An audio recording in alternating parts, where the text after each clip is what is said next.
कल आरओ यारो का टेस्ट लिया था हमने अपने ग्रुप में, जिसके बारे में डिस्कशन करने जा रहा हूँ। आप लोगों का काफ़ी लाभ होगा जो लोग मुख्य परीक्षा दे रहे हैं, तो ध्यान से देखें। देखिए, गद्यांश पहला जो कि प्रश्न आपका रहेगा 21 नंबर का रहेगा। इसमें 3 प्रश्न आपके आएंगे। पहला, प्रस्तुत गद्य अवतरण का शीर्षक लिखना है। और शीर्षक कैसा होना चाहिए हमने वीडियो में एक बता रखा है आपको, ठीक है, जो पूरे गद्यांश को प्रभावित करे, गद्यांश में सम्मिलित हो। उसके बिना मतलब कोई भी अगर आप वाक्य पढ़ें तो वो उस टॉपिक या उस शीर्षक को जरूर टच करे, है ना, प्रभावित हो या प्रभावित करता हो। दूसरा, प्रस्तुत अवतरण का सारांश लिखिए। सारांश लिखना है 1/3 में लिखना है। कोई महत्वपूर्ण बात छोड़नी नहीं है और कोई फालतू बात रखनी नहीं है। रेखांकित अंशों की व्याख्या करनी है। रेखांकित अंशों की व्याख्या कैसे करेंगे? जैसे ये रेखांकित अंश है, कभी किसी की और कभी किसी की प्राण सारंगी वीर के हाथ में बजने लगती है। अगर आपको अकेले ये रेखांकित शब्द दे दिया, वाक्य दे दिया जाए तो बहुत कठिनाई होगी आपको इसका अर्थ लिखने में। लेकिन जब पूरा गद्यांश आप 2-3 बार पढ़ लेंगे ना, तो इसमें जितने रेखांकित वाक्य हैं उनका जो है आप आराम से व्याख्या कर लोगे। तो सबसे पहले आपको क्या काम करना है? गद्यांश को पढ़ना है अच्छे से। इससे आपको शीर्षक, सारांश और आपकी व्याख्या आसानी से हो जाएगी। रेखांकित अंशों का आप सार समझ जाएंगे। रेखांकित अंशों की व्याख्या करते समय आपको यह जरूर बताना है कि यह प्रस्तुत जो गद्यांश दिया गया गद्यांश है वहां से लिया गया है, ठीक है। फिर आगे बढ़ते हैं। ये जो सारणी रूप में सार लेखन इसका करना है ना, सरकारी पत्र है, इसका सारणी रूप में सार लेखन करना है। हमने आपको बताया कैसे सार लेखन करेंगे, बड़ा आसान है। इसमें आप आसानी से 15 नंबर में 12-14 नंबर आराम से पा सकते हैं। फिर है निम्नलिखित शब्दों का हिंदी में अर्थ लिखना है। इंडोर्स है, रिकरिंग है, मोशन है, एडजन है, वाइस वर्सा। फिर अंग्रेजी में अर्थ लिखना है। हिंदी शब्द हैं संक्षेप, संवाददाता, संरूप, स्वीकृत्यर्थ, क्षेत्राधिकार। मुहावरे, लोकोक्तियां हैं। उड़ती चिड़िया पहचानना, जैसी बहे बयार पीठ तब तैसी दीजिए, ढाक के 3 पात, खेत रहना, कुएं में बांस डालना। अगला है, ये पत्रों से संबंधित है। 24 नंबर का प्रश्न रहेगा आपका। 8-8 नंबर के 3 प्रश्न इसमें रहेंगे। 8 जो पत्र आपके सिलेबस में है वहीं से प्रश्न पूछे जाएंगे। लेकिन जो पहला ये प्रश्न आप पढ़ रहे हैं ये थोड़ा सिलेबस से बाहर जाता दिखाई देता है, लेकिन आयोग इसको पूछता है, इसलिए आपको जानना होगा कि कैसे ऐसे पत्र लिखे जाएंगे। अपने क्षेत्र में मच्छरों के प्रकोप का वर्णन करते हुए उचित कार्रवाई के लिए स्वास्थ्य अधिकारी को पत्र लिखें। तो सरकारी कार्य के लिए यह पत्र लिखा जा रहा है, तो एक प्रकार से सरकारी पत्र का प्रारूप में लिखा जाएगा। लेकिन यहां पर प्रेषक और पत्रांक लिखना अनिवार्य नहीं है, ठीक है। यदि आप कोई एनजीओ चलाते हैं, कोई ऐसा आपका ऑफिस वगैरह है जहां पे आप पत्राचार करते हो, तो पत्रांक लिख सकते हो। अगर सामान्य जनता की तरफ भेज रहे हो या समस्त क्षेत्रवासी ऐसा करके प्रेषक में डाल रहे हो, प्रेषक आप लिख सकते हो, ऐसी बात नहीं है। अगर नहीं भी लिखते हैं, डायरेक्ट सेवा में से शुरू करते हैं तो भी सही होगा। तो ज्यादा अच्छा ही रहेगा कि डायरेक्ट आप ऐसे पत्रों को सेवा में करके शुरू करें।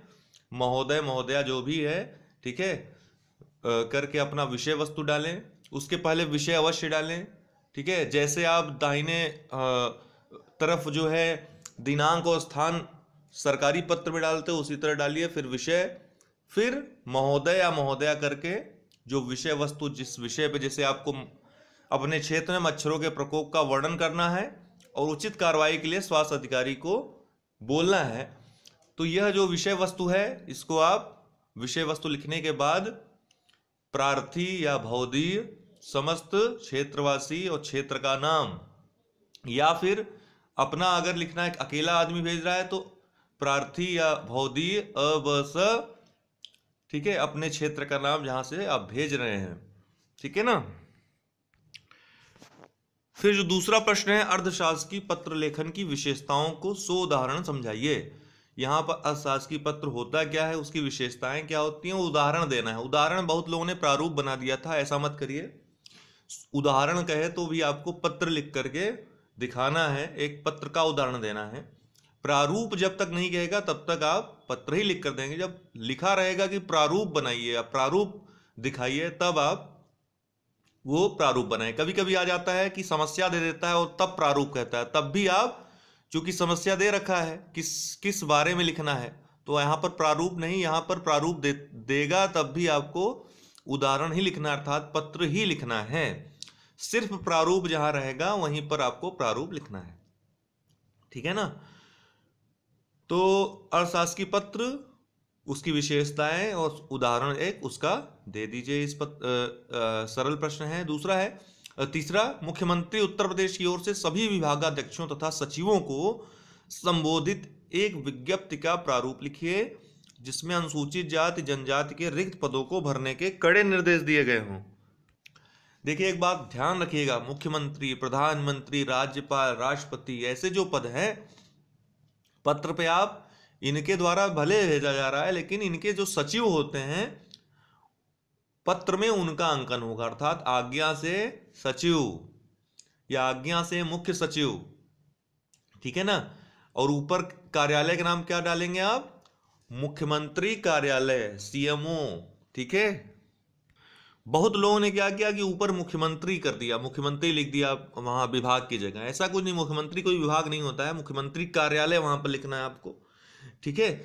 और नीचे आप आज्ञा से में सचिव मुख्यमंत्री कार्यालय, ठीक है। तो इस ढंग से आपको लिखना है। राज्यपाल, राष्ट्रपति नहीं लिखना है वहां पे, उनकी तरफ से उनके जो सचिव होते हैं वो पत्राचार करते हैं। तो इस चीज को आपको ध्यान में रखना है। एक बार आपको बता ही देते हैं वो वोकैबुलरी जो थी, जिसे इंडोर्स था, इसका पृष्ठांकन होता है, नोट कर लीजिएगा, महत्वपूर्ण है सब। आवर्ती, रिकरिंग का, मोशन का, ये देखिए बहुत लोगों ने गति लिखा है, लेकिन आपको प्रशासनिक शब्दों का ही प्रयोग करना है। प्रस्ताव होता है मोशन, ठीक है। एडजर्न का स्थगित करना, और वाइस वर्सा विपरीत क्रम में। संक्षेप, संक्षेप का क्या हो दोस्तों? समरी या एब्रिविएट। फिर संवाददाता का करेस्पॉन्डेंट, बहुत लोगों ने एडिटर लिख दिया है, एडिटर संपादक होता है, करेस्पॉन्डेंट संवाददाता होगा। ये स्वरूप का फॉर्मेट होगा। स्वीकृत्यर्थ अर्थात स्वीकृति के लिए, फॉर सैंक्शन। क्षेत्राधिकार, जुरिस्डिक्शन, ठीक है। मुहावरे, लोकोक्तियां हैं। उड़ती चिड़िया पहचानना अर्थात मन की बात जान लेना, उड़ती चिड़िया पहचानना। जैसी बहे बयार पीठ तब तैसी दीजिए, अर्थात परिस्थिति के अनुकूल आचरण, जैसी परिस्थिति हो उसी अनुसार व्यवहार करना। ढाक के तीन पात अर्थात हमेशा एक ही स्थिति में या दशा में रहना। खेत रहना अर्थात शहीद होना, खेत रहना शहीद होना या युद्ध में मारा जाना। कुएं में बाज डालना, गहराई की था लेना, मतलब सॉरी, कुएं में बाज डालना मतलब गहराई की था लेना, ठीक है।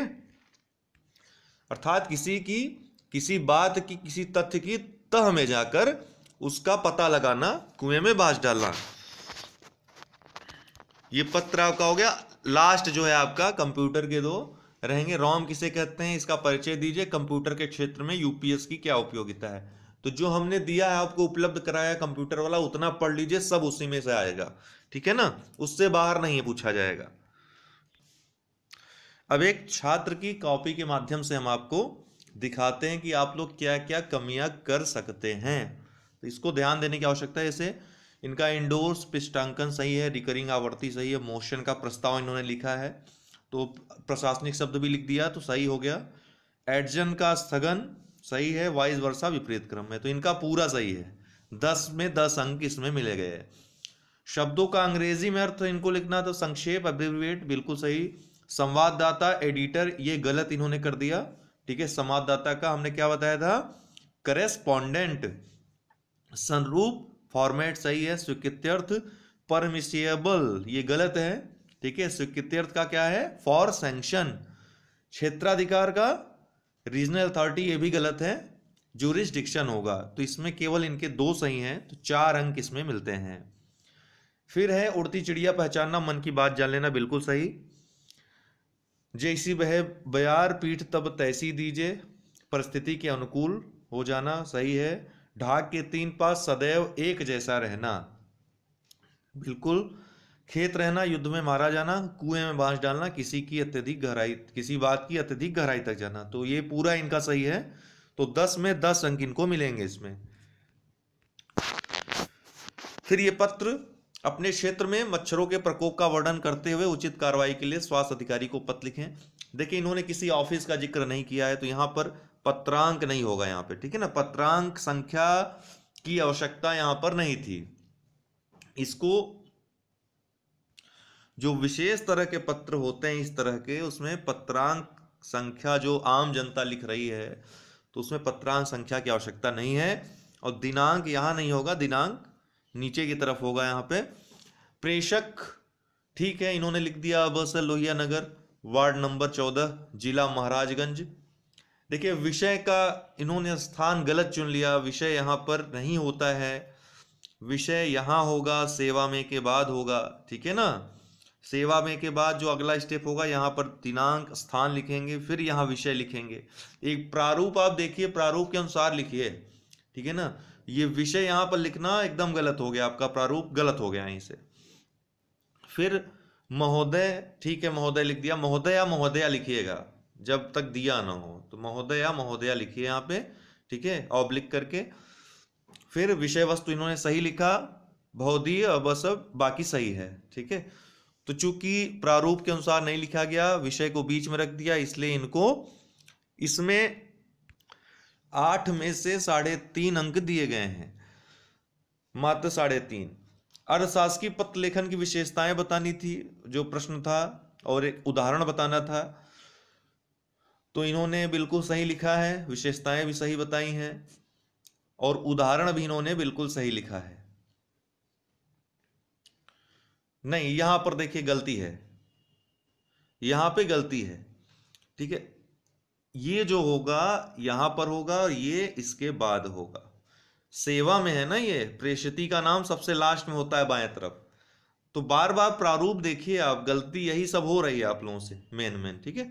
इसको आप ऊपर रखेंगे, विषय वस्तु समाप्त होने के बाद आपका या जिसने पत्र लिखा है प्रेषक का यहाँ पर हस्ताक्षर होगा, और पदनाम अगर हो कोई तो पदनाम विभाग का नाम हो सकता है, लेकिन ये सेवा में यहाँ पर नीचे की तरफ होगा, इसके बाद होगा वो स्टेप, ठीक है, बाएं तरफ।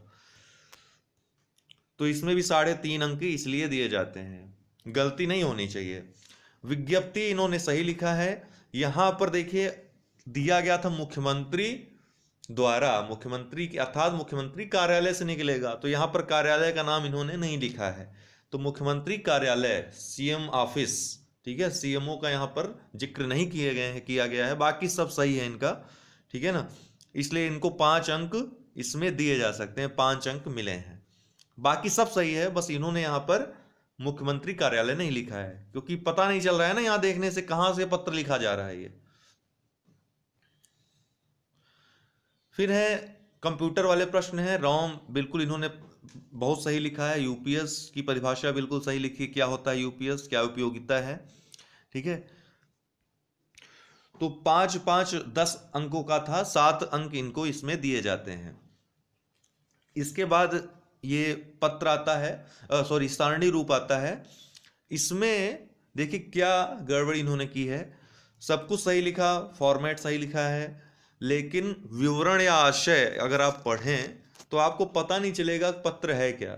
विवरण या आशय लिखते समय आपको वो सारी बातें यहाँ पर लिखनी है जो जिससे पत्र देखने की आवश्यकता ही न पड़े। अब यहाँ पर इन्होंने लिख दिया राजकीय महाविद्यालयों में अस्थायी रूप से कार्य करते हुए जिन अध्यापकों को 3 वर्ष से अधिक हो गए हैं उनके स्थायीकरण के संबंध में, जबकि पत्र में कुछ और रहा होगा, आपको पता नहीं चल रहा है यहां से कि पत्र, एक बार पत्र पहले देखिए आप, तब आपको मालूम चलेगा। ये देखिए पत्र है, मुझे आपसे यह कहने का निर्देश हुआ है कि राज्य लोक सेवा आयोग द्वारा अनुमोदित होने के उपरांत विभिन्न राजकीय महाविद्यालयों में अस्थायी रूप से कार्य करते हुए जिन अध्यापकों को 3 वर्ष से अधिक हो गए हैं उनके स्थायीकरण की अविलंब कार्रवाई की जाए। फिर दूसरी चीज क्या है, जिन प्रवक्ताओं अथवा अध्यापकों की गोपनीय आख्या प्रतिकूल है उनका स्थायीकरण फिलहाल रोक दिया जाए। और विषय क्या था, अनुमोदित अध्यापकों के स्थायीकरण के संबंध में। तो आपको विषय नहीं लिखना है, याद रखिएगा, सारणी रूप में जब विवरण या वहां पर आप विषय वस्तु लिखेंगे तो विषय वस्तु या विवरण देना है पत्र का आपको, अर्थात सारणी रूप में इसलिए पत्र लिखा जाता है, उसका आप उद्देश्य समझिए, जिससे यह पत्र पढ़ने की आवश्यकता न पड़े। ठीक है, आसानी हो, सरलता से पढ़ा जाए कोई चीज, कोई पत्र, इस पत्र में आने की आवश्यकता न पड़े, इसलिए सारणी लेखन किया जाता है। तो सारणी लेखन में वो सारी बातें आ जानी चाहिए जो पत्र में हैं, और छोटे, इसका जो है छोटा रूप होना चाहिए, वो जितने छोटे में आप बता सकें कि क्या पत्र में आखिर कहा गया है। तो अब आइए इनका जो है उत्तर देखिए। सब कुछ सही है। राजकीय महाविद्यालयों में अस्थायी रूप से कार्य करते हुए जिन अध्यापकों को 3 वर्ष से अधिक हो गए हैं, उनके स्थायीकरण के संबंध में, ये आपने विषय एक प्रकार से लिख दिया, जबकि विषय वस्तु क्या थी कि उनका स्थायीकरण किया जाए। यहां पर क्या लिखेंगे, उनका स्थायीकरण किया जाए। फिर दूसरी बात भी उसमें थी कि जिनकी गोपनीय आख्या प्रतिकूल हो, उनका स्थायीकरण रोक दिया जाए। तो यहां पर आप पहला और यहां पर दूसरा करके लिख सकते हैं। दूसरे में क्या लिखेंगे, यहां पर क्या लिखेंगे, उनका स्थायीकरण किया जाए। दूसरे में क्या लिखेंगे कि जिनकी गोपनीय आख्या प्रतिकूल हो, उनका स्थायीकरण रोक दिया जाए। ठीक है ना। तो यह बात आपको ध्यान में रखनी है। इसमें हमने 9 अंक इनको इसीलिए दिए हैं क्योंकि प्रारूप इन्होंने सही लिखा है, इन्होंने विवरण या आशय वो सही नहीं लिख पाए हैं या अधूरा रह गया है वो। फिर प्रस्तुत देखिए, बुक से मत मिलाइएगा। कई बुक्स में जिनकी कॉपियां हमने जांची, काफी बुक्स का हमको रेफरेंस दे रहे थे, उन बुक्स में गलत दिया है। तो बुक्स वाली बात हमको मत बताइएगा आप, हम जो बता रहे हैं वो आप करना है तो करिए, नहीं तो कंफ्यूज होने के लिए बुक उठाइए। फिर या तो कोई बुक उठाइए जो ऑथेंटिक हो, जिसमें आधिकारिक प्रविष्टियां हों, जिन पर कोई प्रश्न चिन्ह ना हो। एक उदाहरण में कुछ और दिए हैं, दूसरे उदाहरण कुछ और उसी बुक में है, तो इसी से आपको पता चल जाना चाहिए। उस बुक को वहीं पर छोड़ दीजिए आप, कि आपका नुकसान कर रही है। ठीक है ना। प्रस्तुत गद्य अवतरण जो दिया था उसका शीर्षक है वीर पुरुष, इन्होंने शीर्षक दिया है, सही शीर्षक है। 3 नंबर इनको दिए जाते हैं इसमें। अवतरण का सारांश, अवतरण का सारांश, जो अवतरण दिया गया था अर्थात जो गद्यांश दिया गया था उसका सारांश इन्होंने देखिए काफी लंबा चौड़ा लिख दिया है, 1/3 में रहिए। और इन्होंने गलती क्या की है, क्यों ये लंबा हो गया है काफी, उसका कारण मैं आपको बता रहा हूं। ये देखिए, हमने कहा था उदाहरणों को छोड़ देना है। आप हमारा वीडियो देखिए सारांश वाला, उदाहरणों को छोड़ देना है, मुहावरे लोकोक्तियों का प्रयोग नहीं करना है। लेकिन इन्होंने मैक्सिमम आप देखेंगे तो उदाहरण का ही प्रयोग किया है, जिस प्रकार। ठीक है, जिस प्रकार। तो ऑलरेडी लंबा होना ही है जब आप उदाहरण उसमें बताने लगेंगे तो ये सब चीजें आपको छोड़नी है सारांश में। मेन मुख्य बात करनी है, बहुत छोटे में करनी है। ठीक है ना। जैसे यहां पे दिया है कि जिस प्रकार कुंभकर्ण जब सोता था तो उसकी नींद में इतनी स्थिरता थी कि उसे जगाने में सदियों लग जाते थे। कुंभकर्ण की नींद भी एक स्थिरता का परिचय देता है। यहां पे इतना ही लिखना पर्याप्त था कि कुंभकर्ण की नींद भी एक स्थिरता का परिचय देता है। इतना ज्यादा लंबा करने की आवश्यकता नहीं थी। ठीक है ना। तो आप इस चीज को ध्यान में रखिए कि आप सारांश लिख रहे हैं, इसमें मुख्य बातें आएंगी। कोई उदाहरण, कोई भी मुहावरा, लोकोक्तियां, ये सब नहीं आएगा। 1 वर्ड सब्स्टिट्यूशन आपको करना, अर्थात अनेक शब्दों का एक शब्द भी लिखना है जहां पर आप पा जाएं। तो ये सब गलतियां करेंगे तो ऑलरेडी बड़ा हो जाएगा और आपका सारांश गलत हो जाएगा। तो सारांश है ही नहीं है। ठीक है, 1/3 में तो होना चाहिए, ये बहुत ज्यादा लंबा हो गया, इसलिए 0 अंक इसमें हम देते हैं। तो ये देखिए, शेरों की भांति ये उठते हैं और इनकी दहाड़ सदियों तक गूंजती, इसकी जरूरत ही नहीं है, ये सब उदाहरण है। ठीक है ना। क्योंकि ये आपने लिख दिया ना, इनकी वीरता इस तरह फैल जाती कि कई सदियों तक लोग इन्हें स्मरण करते हैं, ये बहुत है।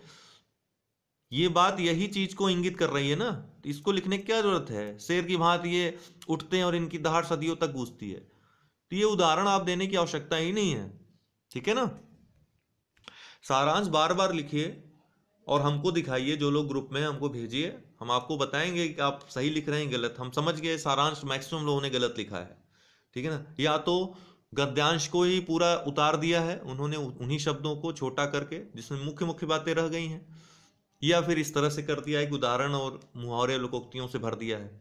अपने शब्दों में लिखने का अर्थ यह नहीं है कि आप उदाहरण दें, अपने शब्दों में लिखने का अर्थ है कि आप अपना शब्द प्रयोग करें उसको छोटा करने में, न कि बड़ा करने में। ठीक है, तो ये इन सब बातों का ख्याल रखना है। फिर रेखांकित अंशों की व्याख्या सही है, बिल्कुल सही किया इन्होंने, व्याख्या की है और सही व्याख्या की है। तो इनको जो है 12 अंकों में 9 अंक यहां पर दिए जाते हैं रेखांकित अंशों की व्याख्या में। तो सॉरी 9 अंक दिए जाते हैं इनको, 12 मतलब टोटल, 3 शीर्षक का, 0 अंक सारांश का और 9 अंक रेखांकित अंशों की व्याख्या का। तो कुल 12 अंक इनको इसमें प्राप्त होते हैं। तो इस तरह से टोटल इनको 64 अंक मिले, 64 आउट ऑफ 100। इतनी गलतियों के बावजूद उसका क्या कारण रहा? क्योंकि वाकाबुलरी इनकी पूरी सही थी। 10 20 अंक तो केवल मुहावरे लोकोक्तियां और जो शब्द English to Hindi, Hindi to English था वो भी इनका काफ़ी सही था। शायद हिंदी वाले में इनका 4 अंक ही था, उसमें गलत था, लेकिन मैक्सिमम इन्होंने वहां पर अंक अर्जित कर लिए थे। कंप्यूटर वाला सही सही लिख दिया।